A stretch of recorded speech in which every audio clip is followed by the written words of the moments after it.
listening to On the Couch with Carly. Carly's couch is a safe space to talk. I'm a psychologist, but I'm not your pipe-smoking, tweed-wearing stereotype. Hello, and welcome back to On the Couch with Carly. Today, I have a special guest. Today, on the couch is Sindiso Nyoni. Sindiso is a friend of mine and someone I've known for over a decade. But I also follow his work and have followed his parenting journey. And so today we're going to have an in-depth discussion about fatherhood, which is, as you know, a passion of mine at the moment to talk about on the pod. But before we go on, and I'll get Sindiso to speak from his own experience, I just want to introduce him and tell you a little bit about who he is in the world and what he does. So Sindiso is from Bulawayo in Zimbabwe. He is a self-developed graphic artist who's been described as a contemporary illustrator, activist, street artist, and multidisciplinary graphic designer. He studied in Johannesburg. He did a B.Tech degree in graphic design and has worked as an illustrator and art director in the advertising industry. Also known as Riot, his work has been published locally, exhibited at international biennial poster exhibitions, and he has collaborated on projects which have won Cannes Lion and Clio Awards. So yeah, Sindiso, you've got a lot of accolades. I haven't even read all the things that you said, but basically you have a lot of political interests. So you used to tackling some of Africa's most pressing issues in the form of visual art, and you work with a bunch of different media, pencil, ink, pastels, acrylic, digital media fusion, and you create a subversive street style. And your work has been showcased locally as well as far afield as New York, London, Berlin, Madrid, Zagreb, Amsterdam, and in some fancy museums, the Visceral Design Museum, the Guggenheim Bilbao Museum, and the Museum of Modern Art in Mexico City. What a man! What an artist! Quite a few in there. Quite a mouthful. Proud of you, my friend. You're such a badass. Okay, so now you know his credentials as an artist, which is how he's been well known to the rest of the world. But I know you in the last few years as a father. Tell me about that. When did you become a father? And tell me about your experience of becoming a father. Yeah, I want to hear about that. Yeah, well, thanks for the intro. It's great to be on the couch. I mean, it's something I joke about it. In fact, no, it's something that I say quite a lot in recent years, is that I'm a full-time dad, and the art gig, that's like my side hustle now. Because yeah, I think becoming a dad, I've been a dad it'll be 5 years now, since 2020. Kimani was born in 2020. And I think it's been one of those experiences where I think for the longest time I think for as long as you've known me, I've always been a very nurturing kind of human being. And I think growing up in a family of 8, I have gang nephews and nieces. So the nurturing aspect or part of me has always been pretty much in the forefront. So I guess when I had my kid, I was more than ready. Like I had no idea what to expect in terms of what I've actually experienced in the last 5 years now. But at that point, I was ready, you know. Okay, I pause you there. So just tell me, as a man who doesn't have a child, what did you think you were asking for when you said, I want to have a child? What did you think it was going to be like? To be honest, I thought it was going to be the highlights. Definitely the highlights, I mean, obviously I guess my experience of having kids had been growing up with my nephews and nieces, but I only had them for a very short time. So those are the highlights. I wasn't there when they're up at 2 a.m. and they're screaming their lungs out. And I didn't experience all of that. I experienced the good parts of my nephews and nieces. So I expected that, the highlights. And yeah, it was definitely not that. Definitely not. So I guess I expected the highlight. I don't know if this is from watching your siblings and the way they dad, all the media, how the media portrayed being a father. That's what I expected.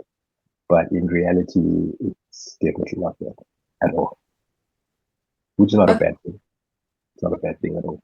Tell me how the experience was for you. Maybe, yeah, just share a little bit about what for you it's looked like to be a father and how that was I, different from what. from what I expected, I'd say it's almost like a journey that's constantly changing. It's like I can almost see what the destination is, but like I wake up the next day and it's something completely new, completely different. And I think being with a partner who's supportive in that sense has uh, has helped shape this journey to be what we had envisioned when we decided, what we're gonna go ahead with this and we're gonna have this with this child and give him everything that we possibly can. Yeah, it's been quite a journey, like a rocky up and down journey. So I know you to have had quite a unique experience as a parent, and I know you're keen on sharing that experience. So I mean, maybe I'll say what I imagine, and then you can tell me how your experience was different. But I'd I like imagine to. that most dads, especially if they have already an existing career, they're successful, they work hard, their expectation or perhaps the reality of how most dads' lives is, particularly in this country, is they feel that it is enough just to go to work and provide for their families. And it's the expectation across cultures in this country, but all over the world, is that the woman, the mother, is going to be the primary caregiver. She's the default Mm, parent. She'll be at home. She'll give up her work. She'll give up her career, and she'll be the one that will be on duty most of the time. And dad will have a role to play, but a lesser role. And he'll kind of come in at the end of the day and, kiss his family hello as he enters through the door. And maybe now with mm. modern parenting, he'll probably help with bath time and bedtime and, but that's about it. How was your experience different from that? So I guess my experience has been different in that I've been very hands-on, you know, very hands-on in the sense that, okay, so basically our setup at home right now is currently I'm the breadwinner. So my wife unfortunately hasn't had much work, in the past since our Kimani was born. So being the breadwinner, basically I have to keep the lights on. But unfortunately, when Kimani was born, we experienced postpartum depression. And so, which meant that my wife really struggles to be present, particularly for the first 2 years, because the first 2 years were really, really tough. So when we experienced this postpartum depression, it was really hard for her to, I guess, show up in the way that you just explained, that the roles of the mother normally would. So I found myself taking on the role of the primary caregiver in the sense that because we were dealing with the postpartum, it was very difficult for her to, be there, for example, during the nighttime when the baby wakes up. I had to be the one to get up, go to the cot, bring him to the bed, feeding, all of that stuff, and it was really difficult because also we were trying to get to grips with how we can, tackle the depression that we were, experiencing, going through, and also at the same time for me, I need to show up, keep the lights on, bring home the bacon, and also keep my creativity as an art practitioner going because I found that when the parenting took over, my my what I now call my side hustle, the art, just took a backseat, like totally. and I speak about the first 2 years because like the first 2 years were the really trying and challenging time because I think that's how long we how long it took for us to sort of get over the depression and everything else that just came with being new parents and figuring it out and you Mm, know yeah it was challenging and on my part I think I experienced a lot of weight in mm, the sense that I carried quite a lot during that time and yeah it was a very character shaping experience because I was it was almost like I was like we mentioned before I had these expectations about being a father but then when this happened I didn't foresee that we would experience post postpartum depression. Like it's something that I knew of, but I wasn't really aware of the extremity of this can I say condition? yeah, You know, you know, absolutely. s- yeah. So I guess when we were faced with it, um, it was really difficult on my part because it was a very foreign territory for myself, you know, and there really wasn't any room for me to drop the ball because if I'm being honest, I did also go through some sort of a dip during that time, because of all the pressures and also it was COVID at the beginning of it, a little bit of uncertainty. I'm also dealing with my ongoing immigration issues, you know, and also just trying to maintain that, if you call it badass artist side of me that ultimately brings home the bacon. So yeah, particularly the first 2 years were pretty Oh, no, it's a lot to hold and heavy. And I think what you're saying about being an immigrant as well is that, you're not in your home country, you don't necessarily have a lot of family around you or a lot of support around you. You don't even have the support of your government, right? Like you're in a foreign country that is, let's be honest, pretty hostile towards you as a Zimbabwean immigrant. yeah, So, without support, I mean, I think to a degree, there's almost an unavoidable dip that happens. I think that we actually need to start normalizing the fact that like having a baby is such a profound, as you said, character building experience. I think that's a euphemism, really. It's a mind fuck, it's wild. It's a baptism by fire. But yeah, we're meant to go through that process with support, with an entire tribe of people mm, around us holding us and in village, that, yeah, the yeah, village, exactly. yeah, And it sounds like you were very much alone, and maybe because your wife was experiencing her struggles, you were almost meant to be the entire support system for yeah, both of you. And that for means who's looking after you, who's holding you, who's there, keeping you together. So it's a lot for one person to handle.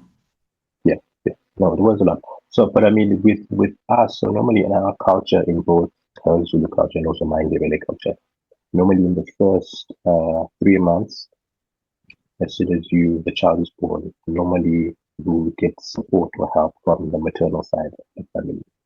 So in this case, she spent some time, well, about 2 months. The first 2 months of Kimani's her life was spent at her grandmother's place, where she was raised, where she.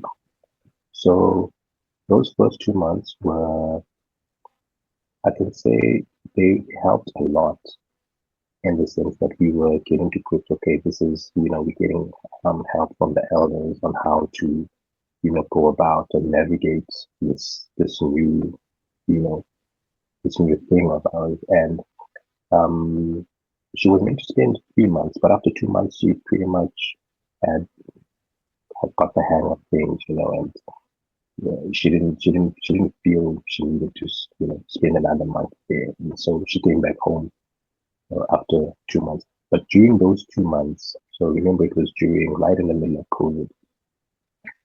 So I would wake up in the morning, drive over to her grandma's place where she was staying, and just help out whichever way I could, we learning how to breastfeed, we learning that the baby has this condition, we need to rush him to the hospital, all those things, like just being the extra set of hands, basically, you know. And because it was during the time when we had curfew, I would be there from the morning until 8, so that I get home just before the 8:30 curfew. And when I get back home, that's when I start my work. So I was burning the midnight oil, just so that was basically my routine. Every day I was trying to get back home, work, until her grandma decided, oh no, I mean it's fine. I can on some nights I could sleep over, with them. So it didn't mean that I'm rushing to meet the curfew during lockdown, you know. But it was a lot. It was a lot. I was juggling quite a lot, and I think it was almost like I was on overdrive at the beginning because I was just so high on the idea that I have a newborn and I want to show up, and I want to do this thing to the best of my abilities, you know. And I didn't realize that I was actually burning out. you know, I was putting in so much in those first 2 months, and then when we got back home now, that's when okay, support structure is gone. But I mean, we did have a helper, but Mm. she was only with us until a certain time of the day, so like Mm. until 4 p.m. So she has to go home because she had her own kids as well. So after the helper's gone, that means it's rock and roll, you know. And because the depression hit us so quickly, you know, like I found myself having to be hands on from very, very early on, and yeah, then so the journey began, and it's a roller coaster after that. Sure. I So think it's a very unique experience in the sense that, I mean, I obviously speak to a lot of moms who go through depression, yeah, but I've never worked with someone who's where the dad takes on the slack, picks up the slack because most mothers are just mothering right through yeah, the depression, really. But I think that this particular case is specific in the way that she withdrew and how she managed her depression, and it seems like in your dynamic maybe there was, I don't know, just more interest from your side or more capacity from your side to sort of take on what needed to be yeah, done with your child. yeah. But I'm curious, what does that mean now for your relationship with your child? Like when you look at other dads, for example, that Mm, you know in your cohort, yeah. what would you say is the significant difference between your relationship with your son and maybe other dads and how they are with their children or how their children are with them? I mean, I don't know because I think if I look at my peers, they look like they're pretty much in the same situation, and that's what the way it looks is that they do have very like strong bonds with their kids, And I think from my experience, and if I'm speaking from my part, our bond was really strengthened during those first 2 years where he literally saw me as the primary caregiver. You know, he became very attached, which is still sort of, I could say to a large degree, he still is very attached to this day because something as simple as me going to the grocery store, he wants to be near with me, he wants to come with me. And because I'm constantly traveling, I constantly have to leave the country and whatnot, that's always a very difficult, you know, experience, the separation. So I think our relationship was actually cemented and based on like we really, really connected in the sense that I can't even, I don't even like to say this, but I can't even take a dump without him, without him sitting right next to me. That's how close, like the attachment is like so. Yeah, I mean, Isn't that the wildest thing though when you think about being a parent and you didn't realize what a privilege it was going to the toilet by yourself? yeah, Like, just like having you become a having that parent, time like, alone. oh my goodness, I didn't realize having a shower or going to the toilet by myself was such a privilege. Yeah, like literally the way we are is like he could follow me around the house, but now he's a bit much older. He can maybe he can be downstairs doing his drawings and whatnot. But from time to time, he'll call out my name, like, Daddy, he's here, you know, and just making sure that I'm around because I think separation anxiety as well is that he still battles with because even in times when my wife and I have had to go out on dates or away or to an event, and we obviously can't take him with. And if we're to leave him with a babysitter or take him to his grandparents, for example, it doesn't always go down too well. Like he will literally, in most cases, he will stay up until we get back home. You know, I know he does that when I go out, like for events as well. If I leave him at home with his mom, Mm. most of the time he will stay up till I'm back home. You know, Mm. so yeah, we still battle that the separation in that sense. Yeah, I mean, I think your little family had a really hard start. I think it's been tough. I think that these difficulties have an impact and it's such a fragile time, those early years. It's such an important time for development and it sets the stage. So whatever happens in those early years it really has an impact on these little people. But I've met him and he is the cutest, most okay little kid. I mean, he's okay. Yeah, it is global. I mean, for example, because of those first hard those 2 years, so a lot of what my wife would do during like coping with the depression, she would sleep a lot. She spent a lot of time in bed. And I think he got to a point where he associated that with some sort of neglect because he to this day, like if I just close my eyes and take a nap, it's like it rings the alarms and it's like, hey, pick up, you can't sleep, you gotta be up. Because I think he gets a bit anxious in the sense that, like, okay, if this guy falls asleep, then who's gonna. But we're no longer there. But I mean, it's kind of like stuck with him in the sense that Absolutely. it's Yeah, there to affect him. true. And they do this experiment in psychology called the still face experiment, Mm. which is where they take video of a baby and a mother or a caregiver interacting. So you see it like we are seeing it now on Zoom, where there's two videos side by side. And from young, that if you interact with a baby, their facial expressions mirror yours and you mirror theirs. Like that's just a natural instinct that human beings have. We'll talk to a baby, and as their eyes will go like this, our eyes will go like this. And this is actually how we build mirror neurons in our brain, and that is what the kind of building blocks of self-development is and attachment. And it's very interesting neuroscience. But the experiment is that they tell the caregiver, they have like a little earpiece, and they say to her, okay, or him, now do a still face where you don't show any expression. And they just go like this. The mother just closes her face up and looks really still and unanimated, makes no sounds, makes no gestures. And you watch on the other screen how the baby responds to that, and they lose their goddamn minds. And this is a minute. The parent is instructed to do this for a minute only, Yeah. and you watch this baby how they sort of pull out all their tricks to try and get the response from the caregiver.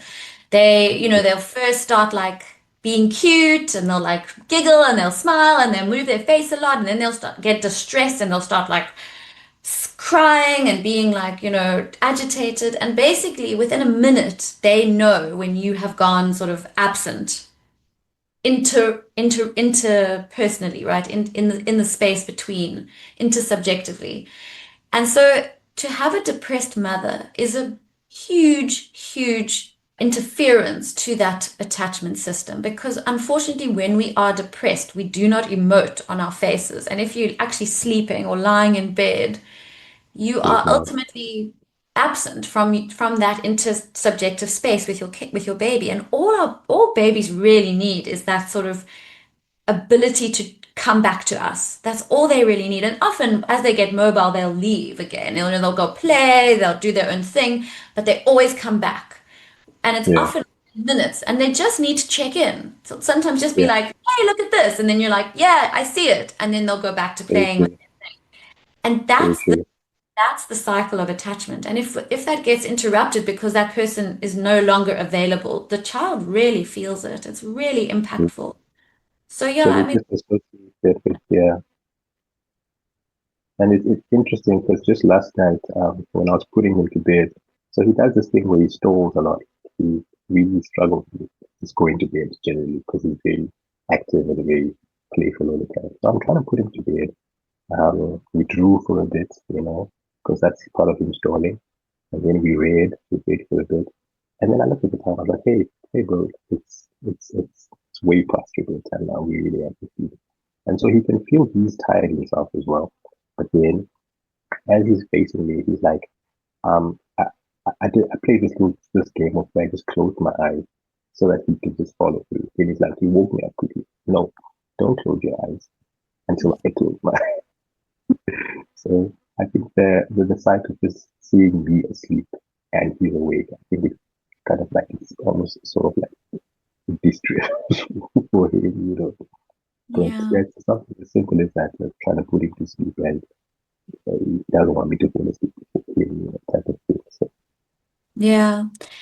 And sleep is a separation. I mean, we have to, they cotton onto that. And at around this age, I mean, it's very normal really to delay bedtime and everything else because yeah, they really are aware that, sleep is a separation. Mommy and daddy are not going to be with me when I sleep, and I'm missing out also on time yeah, with them, right? So as soon as I go to sleep, I'm like, it's over. The play is over. So yeah, I mean, they are tricky. yeah. Did you anticipate that being a father would be such a masterclass in emotions? Did you know that you were going to have to get so sort of attuned to another person's emotions?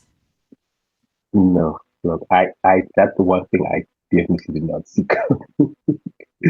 Like, to be honest, I literally thought it was like this easygoing, let me just show up and be, present and, be that fun, happy, active dad type of thing. Dealing with all sorts of emotions I did not see coming. I think it's also because I also have a weird way of dealing with my own emotions, so it was a double lesson, I guess, in that sense. Right.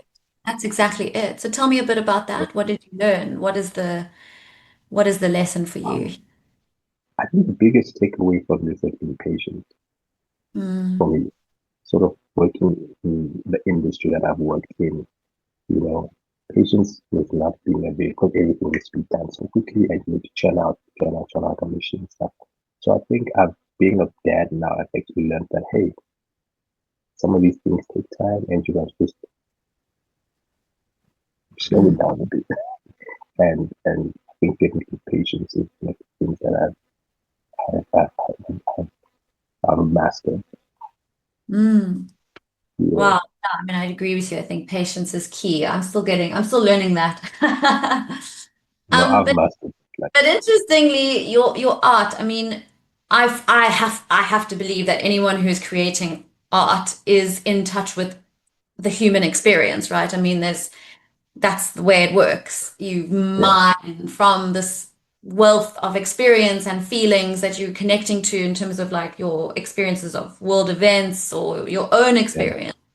So, has your art changed since becoming a father? Like what would you say has happened for you artistically or in terms of maybe what I don't know, what speaks to you in the art world Yeah. differently now that since you become a I dad? mean, I think for me, my art, um, so so for mine, it's almost like it's double-sided in the sense that there's the pure artistic side of it, and then there's the design. which is what I studied and which is my profession. So with design, normally like you create within a triangle. There's the head, there's the heart, and then there's actually doing something with your hands. And most of the time as a designer, you create from here first, from the mind first. Whereas being a dad now, I've embraced more creating from the heart. It's like I'll feel something now, like when I'm creating something. I guess my experiences of being a dad and all the emotions that come with that, I've found that the work that I create now comes more from the heart now. If that makes sense. No, I mean, I think that's super interesting. Yeah, I Were think there, that's the change I've noticed in, yeah. in how I used to create before and now. And so does that then change the output? Like, does it look different on the outside? Does it have different resonance with people? Like, what do you think that has meant for your work? Yeah, I think it's. Let me think about that first, because if I think of the work that I've created in the last 5 years, as opposed to the work prior to the work prior to that was more, but I guess it comes with growth and age. It was more like in your face, not really giving a damn, just edgy sort of work. Whereas now I think it's more considered and more, I guess it's softer. My paid strokes have been much softer now. Whereas before they were much more rigid and edgy and feel me? That's super interesting. I mean, I think that's really interesting. You know, they've done an amazing study. I mean, I've probably done a few studies on this, but there's like a seminal study where they looked at brains that change, the dads and moms' brains as they change after having a baby. And, you know, that it sort of goes against that myth that there's such a thing as a maternal instinct, because they basically showed that if fathers have no involvement in their babies' lives in the early days, the mother's brain changes significantly after birth. It's a huge, huge change. Like your brain is literally not the same brain after you give birth, whereas dad's brains would pretty much stay the same. But if dads have daily contact with their babies, if their babies are doing skin to skin, if they're changing all the nappies, if they're holding the babies and soothing the babies and regulating the babies with their bodies, the dad's brains actually change significantly as well. And they've done studies Mhm. now where there's two dads involved, so there's no mom at all, you know, like same-sex partners. And Mm. they can see that actually the brain development is really, really significant and that it changes particular parts of the brain. So testosterone, interestingly enough, goes down. And this makes way for the other hormones such as oxytocin and those sort of hormones that are more like the caregiving hormones to come into a bigger role. Yeah. And the brain actually grows, like it develops. There'll be larger activity, greater activity in the areas that are involved in empathy and connection and caretaking abilities and sort of social Mm. awareness. So it's really interesting what you're saying. It's almost like your brain has changed as a father, Mhm. and that it's meant that you actually have softened, and your work sort of speaks to that. You actually Yeah. have almost become a more, yeah, I mean, I don't know what another adjective would be other than soft, but So no, I think that's the best word I could come up with, because if I just think about how my work has changed and how my approach to the kind of project that I've been doing has changed. It definitely has taken a much softer Mhm. approach, you know, a softer route. I mean, I think the world needs soft men. I think this idea that masculinity is only about hard and powerful and dominance and that it's such a limiting idea that actually Yeah, this idea of soft, vulnerable, nurturing, caregiving masculinity is such a powerful message that we should be embracing because how wonderful that we get to have more definitions of masculinity, that masculinity can be broadened and yeah. widened to encompass more.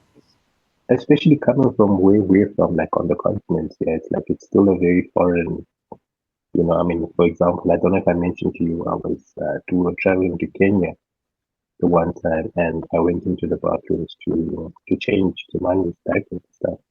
And the weird looks I was getting from all the other men through that restroom was like, because for me it was I actually like it's almost like I saw nothing completely wrong with it.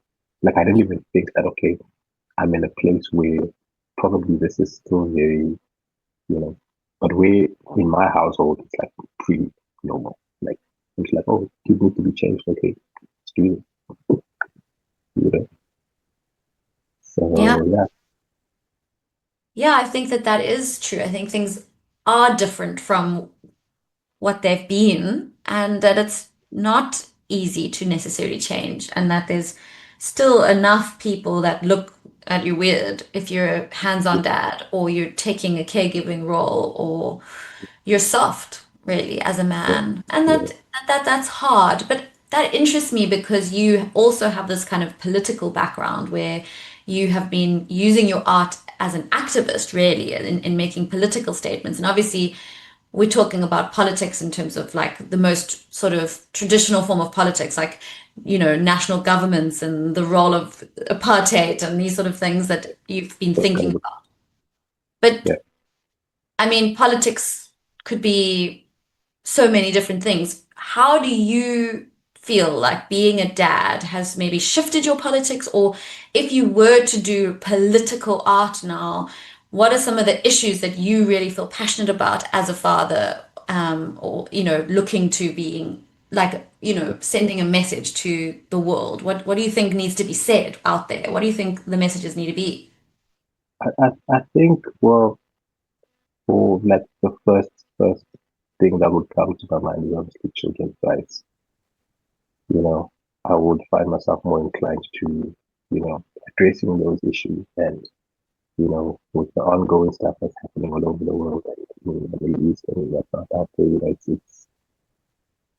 I'm more, I think, before, okay, yes, I was fully aware of, the state of affairs and things, what was going on.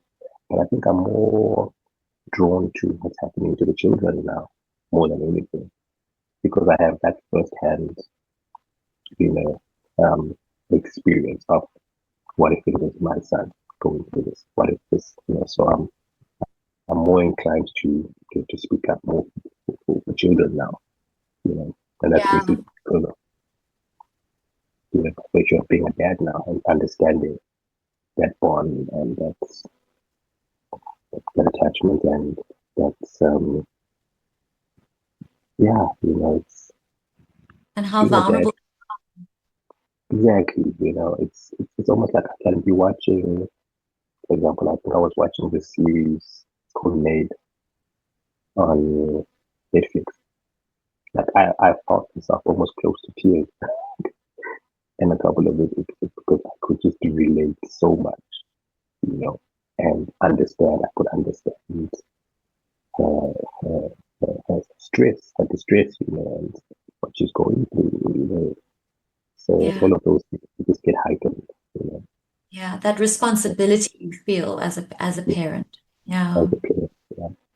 And are there any sort of issues or areas in the world right now that you are thinking about in particular when you think about children at risk, or something that you are making art about at the moment, something separate from your design work?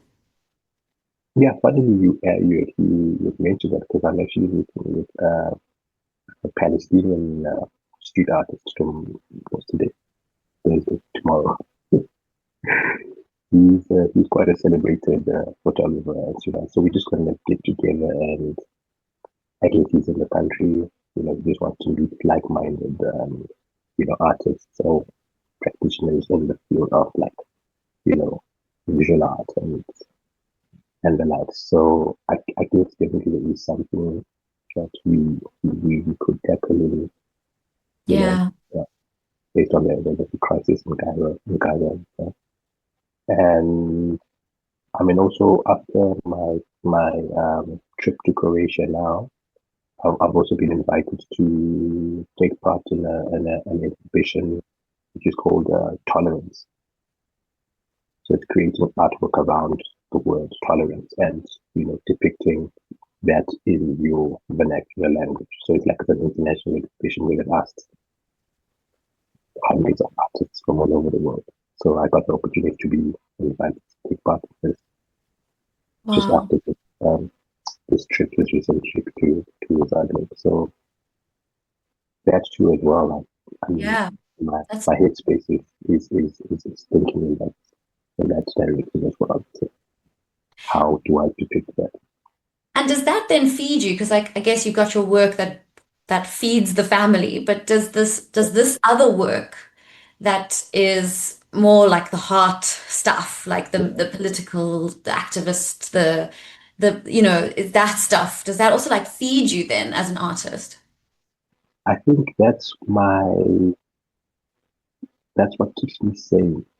Mm. Amidst all the chaos and responsibility and pressure and whatnot.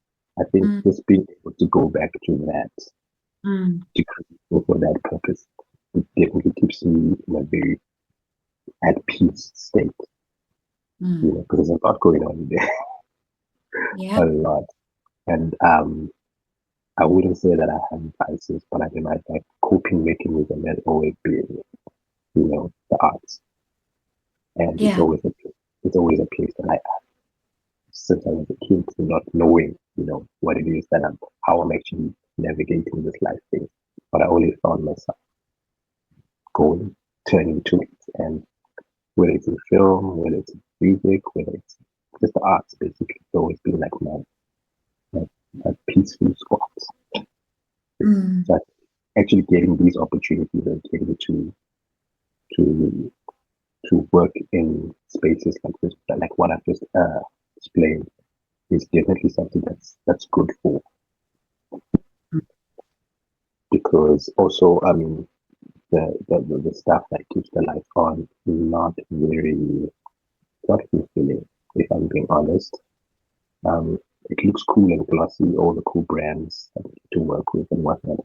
But that's basically just for me to be able to provide for my family. It doesn't really feed my soul or mm, inspire to be a better human being. mm. It's more Yeah. the other stuff. You Yeah. Yeah. So it's great that you still have those opportunities to feed your soul then. I'm glad know, that. I'm very fortunate to still have those, because Mm, these things almost come to me when I'm at my lowest point, you mm, know. And mm. then an email pops up, or I get contacted by somebody who wants to connect with this thing that I'm passionate about. And Mm, yeah, I've mm, been very fortunate. mm. I have one last question for you before we say goodbye. We've spoken Mm, about depression and we've spoken about art being what keeps you sane, but have you or your wife sort of accessed any other mental health services over this time that has helped you? Like, what would you sort of say has been helpful to you in dealing with these issues? mm.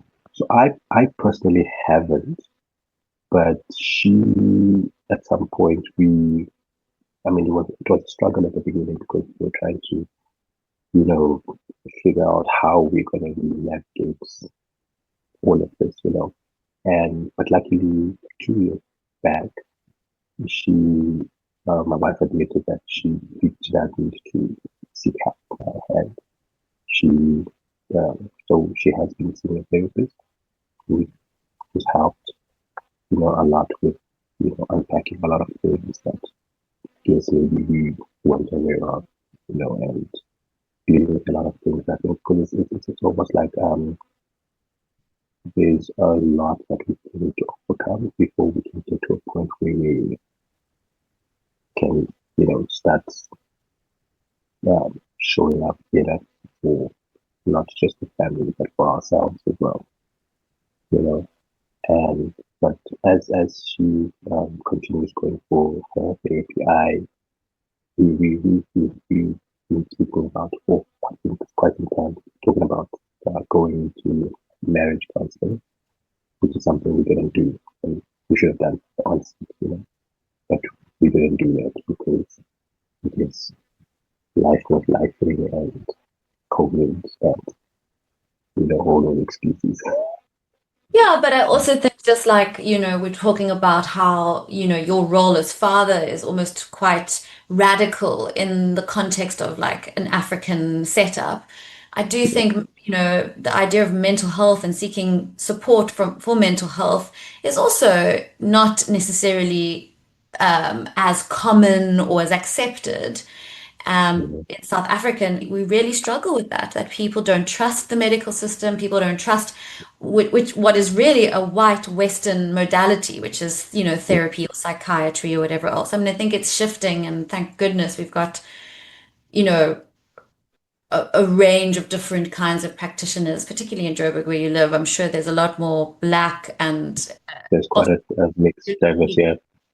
psychologists, but it is true that it's kind of a white Western thing. So it can also be that it's just taboo as well, and it's something, and even in white, homes, there's still a hang up from the past of like, you know, seeking therapy is because you're crazy, or seeking therapy is when you have real problems, or it's like Yeah, admit yeah, wrong with you, or yeah, and it's hard to then overcome that. It's yeah, not kind of common that everybody feels comfortable and accepting of the idea of mental health services. So I think yeah, that's also part of it. But I'm yeah, so happy to hear that she has accessed that and that it has helped, because I think for everyone listening, I think it's important, or watching, I think it's important to sort of really say that we need things like art to save us, and we also need things like medicine and therapy, and that these are all helpful. Thank God for all of them, really. true, true. Because this thing that happens to us postpartum, I mean, it in some ways it is normal. It's actually common. It's ordinary, but in other Yeah, ways it can really be detrimental to your mental health, and needs to be taken seriously, as if you were having, as you called it, a condition, but like, a medical condition that needs to be attended to. So I yeah, hope that whoever's listening, if any of this resonates with you, that you do know that there are services that you can access that can help you. Sindiso, thank you so much for chatting today. I'm always stoked to see you, and yeah, really, yeah. really excited Thank about you. our I know conversation. it was long overdue. Yeah, I know. Maybe we'll chat again another time. I hope you feel better soon. I Sindiso's will feel, I will, I will. I mean, I'm built different, so this cold it doesn't take me down for too long. Well, thank you so much for being such a powerful father figure, and yeah, role model and family leader. So doing great, These, friend. Doing great. these titles and roles that I'm taking on, the pressure is on. All right. Take care. Nice to see Cool, you. man. Thank you so much for listening to On the Couch with Carly.